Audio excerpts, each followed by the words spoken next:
Hello दोस्तों, नमस्कार। दुर्गा भक्ति चैनल में आपका स्वागत करती हूँ। दोस्तों, आज मैं आपको सोमवार व्रत कथा सुनाती हूँ। कथा इस प्रकार है।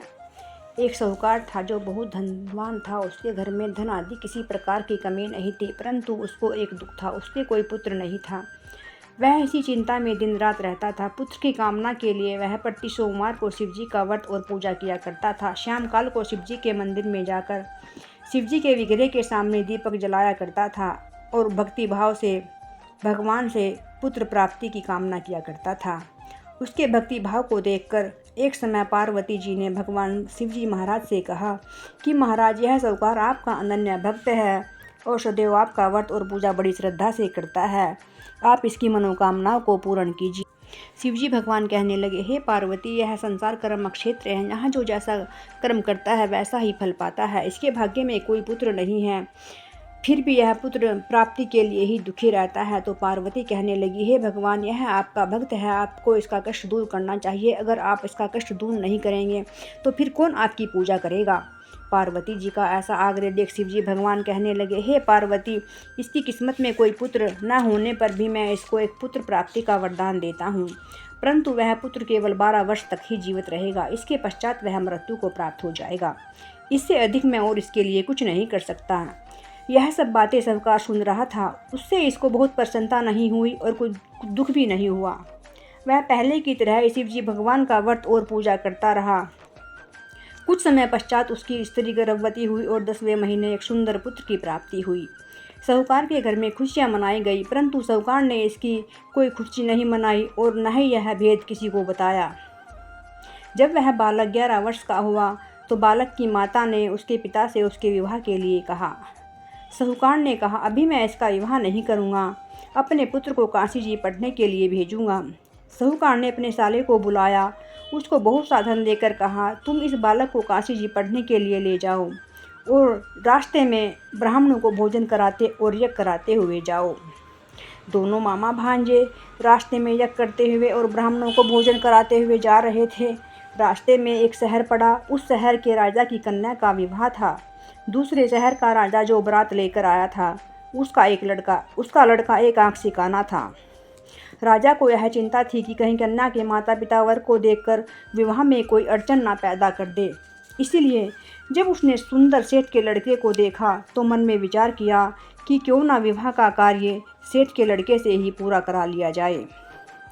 उसने सेठ लड़के के मामा से बात करी तो वह राजी हो गया और विवाह का कार्य लड़के के साथ संपन्न हो गया। जब वह लड़का जाने लगा तो उसने राजकुमारी की चुन्नी के पल्ले पर लिख दिया, तेरा विवाह मेरे साथ हुआ है, परंतु जिस राजकुमार के साथ ये भेजेंगे वह तेरा पति नहीं है और एक आंख से वह काना है। मैं काशी जी पढ़ने के लिए जा रहा हूँ।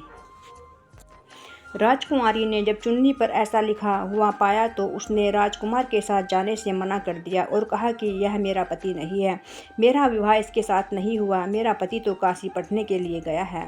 राजकुमारी के माता पिता ने अपनी कन्या को विदा नहीं किया और बारात वापस चली गई। उधर सेठ का लड़का और उसका मामा काशी जी पहुंच गए। वहां जाकर उन्होंने यज्ञ करना और लड़के ने पढ़ना शुरू कर दिया। जब लड़के की आयु 12 साल हो गई तो उस दिन उन्होंने यज्ञ रचा रखा था। लड़के ने अपने मामा से कहा, मामा जी, आज मेरी तबीयत कुछ ठीक नहीं है।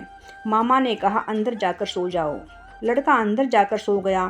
थोड़ी देर के बाद उसके प्राण निकल गए। जब उसके मामा ने आकर देखा तो वह मुर्दा पड़ा था। उसने सोचा कि अगर अभी मैंने रोना पीटना शुरू कर दिया तो यज्ञ का कार्य अधूरा रह जाएगा।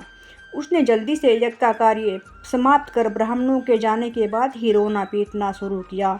संयोगवश उसी समय शिव पार्वती वहां से जा रहे थे।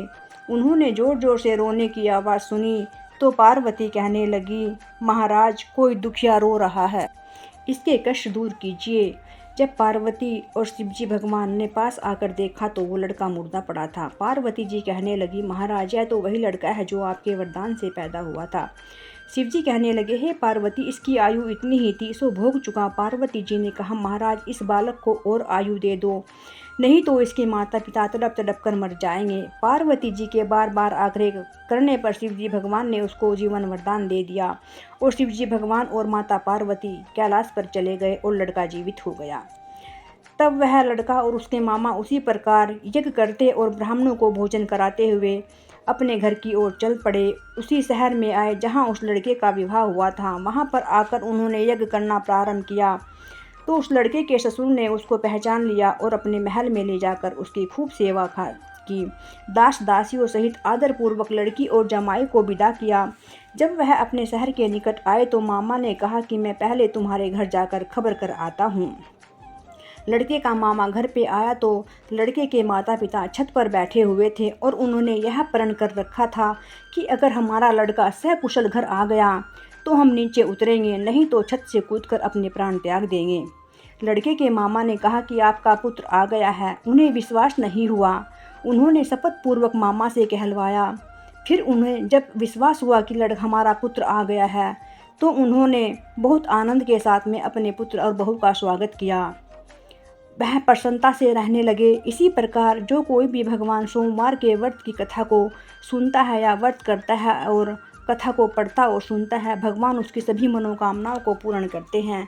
बोलो शंकर भगवान की जय।